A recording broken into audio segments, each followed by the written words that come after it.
नमस्कार, मैं हूं पवन त्यागी। ममता बनर्जी की पश्चिम बंगाल में इस समय हालत खराब है और जो रिपोर्ट्स आ रही हैं उसके अनुसार अब यह माना जा रहा है कि 42 सीटों में से भारतीय जनता पार्टी 30 सीटों पर जीत हासिल कर सकती है। यह बदलाव मोदी जी के काम पर हुआ है और मोदी जी की जो घोषणा है कि अब की बार हमारी सरकार आएगी तो हम ये काम और करेंगे, जो पेंडिंग बच गया है उसमें बड़ा काम है भ्रष्टाचारियों पर कड़ी कार्रवाई करनी।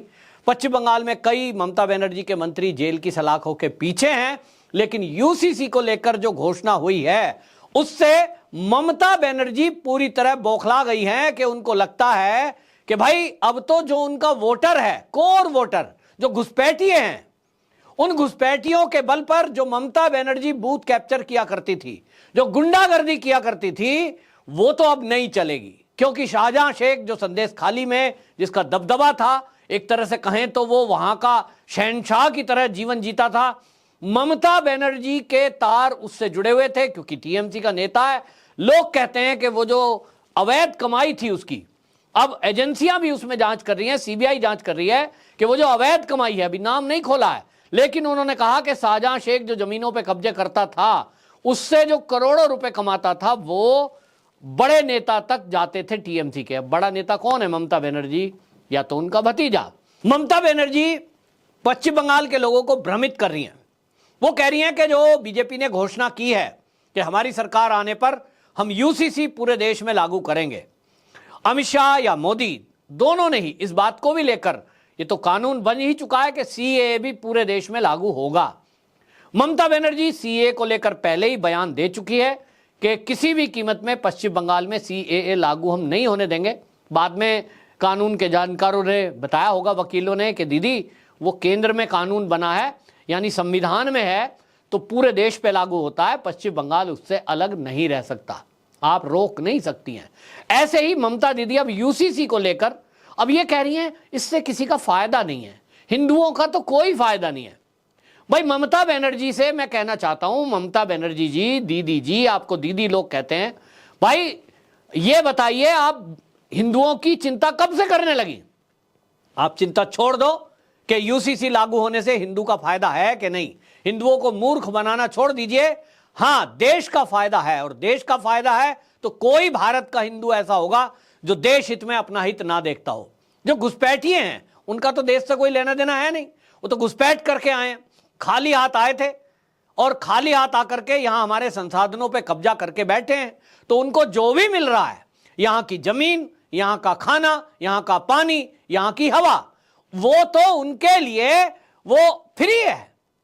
ममता बनर्जी सरकार उनको जो सुविधा दे रही है वो हमारे देश के लोगों के संसाधनों पर कब्जा है।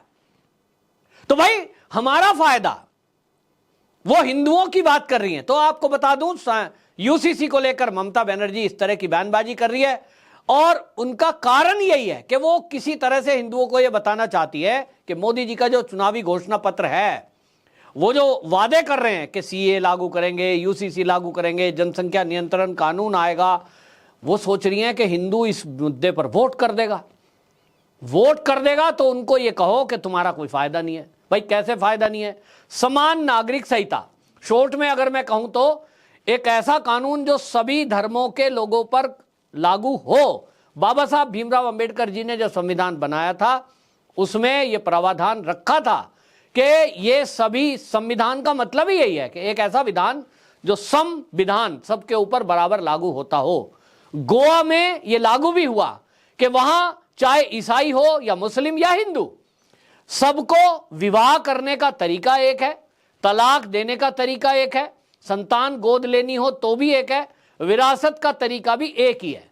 लेकिन दुर्भाग्य देखिए कि इस देश में कांग्रेस की सरकार आई, तुष्टीकरण के कारण पूरे देश में मुस्लिम पर्सनल लॉ बोर्ड बना दिया और उसके कारण देश के मुसलमानों को अलग से तलाक देने की सुविधा कि वो 3 तलाक दे सकते हैं, वारिस की सुविधा कि अगर तलाक दे दिया है और उसके पैदा हुआ बच्चा लड़का ही क्यों ना हो, उसको पैतृक संपत्ति में हिस्सा नहीं मिलेगा, क्योंकि वो कह रहे हैं ये तो हमारा पर्सनल लॉ है, हमको तो 5 शादी करनी है, तो हम शादी करेंगे, तलाक करेंगे, शादी करेंगे, तलाक करेंगे, अपनी पैतृक संपत्ति में हिस्सा नहीं देंगे, ये हमारा अपना कानून चलेगा इस देश में।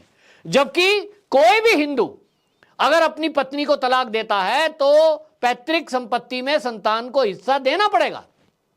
और इस तरह गोद लेना हो तो गोद लेने के लिए भी नियम है।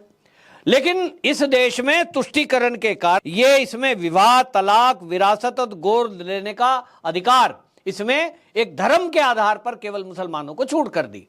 इसके कारण क्या हुआ? इसके कारण एक सबसे बड़ा जो समाज में और देश के अंदर उसका असर पड़ा कि एक व्यक्ति जिसको ये छूट है कि तुम पत्नी को तलाक दो, भरण पोषण तुम्हें देना नहीं है, तो वो शादी करी, मौज मस्ती करी, 5, 6, 10 बच्चे पैदा कर दिए। उसको लगा कि अब बीवी बूढ़ी हो गई है, तलाक तलाक तलाक कह के तलाक दे दिया, अब दूसरी शादी करूंगा। फिर उसको 5, 7 बच्चे पैदा करे, इसको तलाक दे दिया, क्योंकि छूट है भाई, मुस्लिम पर्सनल लॉ बोर्ड में लिख दिया कि 4 शादी तक कर सकते हैं, 5 शादी तक कर सकते। किसी ने 4 शादी भी करी और 5-5 बच्चे कर दिए, तो 5 चौक 20 बच्चे हो गए। तो आदमी 1, बच्चे 20, और पालना उसको कितना है? 1 भी नहीं, 5वीं चौथी को भी तलाक दे सकता है जब मर्जी हो गई। तो कुल मिलाकर के इसको लेकर पूरे देश के अंदर मुस्लिम महिलाओं की तरफ से यह आपत्ति थी और मोदी जी तक यह बात पहुंची तो 3 तलाक का मुद्दा आया। लेकिन फिर भी कुछ उलेमा, कुछ मौलाना इस बात को लेकर अड़े। तो पूरे देश में अगर कानून बन जाएगा तो जो पेचीदगियां आती है कानून में वो नहीं आएंगी। अभी तक तो है भाई, कौन नहीं चाहता कि विवाह का तरीका अगर तलाक लेना ही है तो डीएम ऑफिस में जाइए, एप्लीकेशन लगाइए। और कई बार हमने देखा है कि हिंदू महिलाओं में भी, पुरुषों में भी लड़ाई झगड़ा हो जाता है, तलाक की एप्लीकेशन लगाते हैं, 1-1 साल, 2-2 साल। मैंने ऐसे देखा है कि 3 साल से एक आदमी का केस चल रहा है, तारीख लगती है, दोनों पति पत्नी को कह देता है जज साहब साइड बैठो। कभी कभी होता है कि 3 साल में कोई प्रॉब्लम है, वो कोर्ट कचहरी के चक्कर से दुखी होकर के और वापस से बात बन जाती है। कई बार तो महिला थानों में मैंने देखा है कि वो काउंसलिंग करा देते हैं, दोनों पति पत्नी को एक साइड बिठा दो, थोड़ी भड़ास निकाल लेते हैं, तूने मुझे ये कहा, मैंने तुझे ये कहा, गुस्सा निकल गया। उसके बाद उनको एहसास होता है कि चलिए बच्चा है हमारा बीच में, वो पिस जाएगा और इसलिए बात को बना लो। तो ऐसा हमारे यहाँ है, तो भाई बाकी कम्युनिटी में क्यों नहीं हो सकता? और इसको लेकर जब यूसीसी आ रही है तो बताइए कि इसमें हिंदुओं तो पहले से ही इसको मान रहा है, लेकिन जो भी कम्युनिटी इसमें आती है इससे फायदा क्या होगा? समान नागरिक संहिता रहेगी तो सबके ऊपर एक कानून रहेगा, तो कम से कम तलाक देने के पहले 5 बार सोचेगा कोई भी हो। फिर बच्चे का भरण पोषण और हिस्सा देना पड़ेगा। तो अगर किसी के पास 5, आजकल जमीन कहां है, अगर 50 बीघे भी होगी और 5 बच्चे उसके हुए और तलाक देना पड़ा, तो उसको लगेगा कि ये 5 बच्चे तेरे से हिस्सा मांगेंगे, तो तेरी जमीन तो गई, क्या बचेगा? भूखा मरेगा। और इसलिए कई बार बच्चों को भरण पोषण देना पड़ेगा। इसके कारण बहुत सारे पिता और माता तलाक नहीं लेते हैं। यह एक बंधन का कारण बन जाता है। आदमी को बाउंड करने के लिए ही घर गृहस्थी होती है, लेकिन किसी को धार्मिक आधार पर अगर आजादी दे दी जाए और उसका वो दुरुपयोग इस बात के लिए करे कि हमें अपनी मनमर्जी करनी है, तो इस देश में नहीं होना चाहिए। बाबा साहब भीमराव अंबेडकर जी ऐसा नहीं चाहते थे। ममता बनर्जी इस तरह की बयानबाजी कर रही है, लेकिन असली मुद्दा उसका यह है कि उनको मुद्दे से ध्यान भटकाना है, संदेश ख्याली से ध्यान भटकाना है। लेकिन योगी आदित्यनाथ जी की रैलियां वहां हो रही हैं और योगी जी फायर ब्रांड नेता जाने ही जाते हैं। उन्होंने तो एक रैली में, आपको बता दूं, योगी जी वहां पहुंच गए पश्चिम बंगाल के बहरामपुर लोकसभा में, और उन्होंने वहां ममता बनर्जी पर प्रहार करते हुए कह दिया कि ममता बनर्जी के शासनकाल में जिस तरह से रामनवमी की यात्रा पर हमले हो रहे हैं, जो दंगाई हैं, अगर उत्तर प्रदेश में होते तो उल्टा लटका के मैं उनको सीधा कर देता। समझिए, सीधा संदेश है कि अगर पश्चिम बंगाल में बीजेपी की सरकार आई, अभी तो लोकसभा चुनाव है लेकिन फिर विधानसभा होगा, तो योगी जी बता रहे हैं ये उत्तर प्रदेश का उदाहरण देकर के हमारी जहां सरकारें होती हैं हम तो उल्टा लटका देते हैं। और यही उल्टा लटकाने की बात अभी कुछ दिनों पहले अमित शाह, गृह मंत्री अमित शाह ने की थी, और उन्होंने भी ये कहा था, टीएमसी के गुंडों को सीधी चुनौती दी थी, अगर बीजेपी के किसी कार्यकर्ता को हाथ लगाया तो उल्टा लटका दूंगा, ये बोला था। अब समझ लीजिए, गृह मंत्री अमित शाह चेतावनी दे रहे हैं टीएमसी के गुंडों को, तो योगी जी भी चेतावनी दे रहे हैं। इसका अर्थ ठीक से समझना चाहिए। और इसीलिए बांग्लादेश के जो वहां घुसपैठिए आए हुए हैं पश्चिम बंगाल में, वो थर थर कांप रहे हैं कि भाई तीसरी बार पीएम मोदी बन गए तो ये योगी जी कहीं ऐसा ना हो गृह मंत्री बन जाएं अमित शाह की जगह, और आज नहीं तो कल योगी जी प्रधानमंत्री बनेंगे तो हमारा क्या होगा।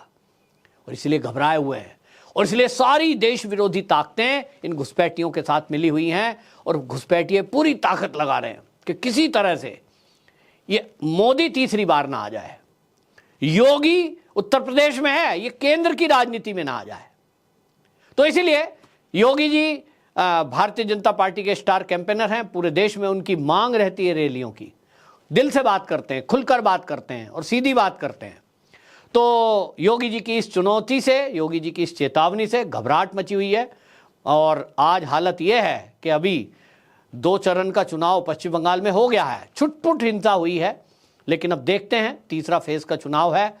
योगी जी के इस चेतावनी का तीसरे फेज के चुनाव पर क्या टीएमसी के गुंडों पर कुछ फर्क पड़ता है, देखने लायक बात होगी। आपकी क्या राय है, कमेंट बॉक्स में जरूर बताएं। वंदे मातरम।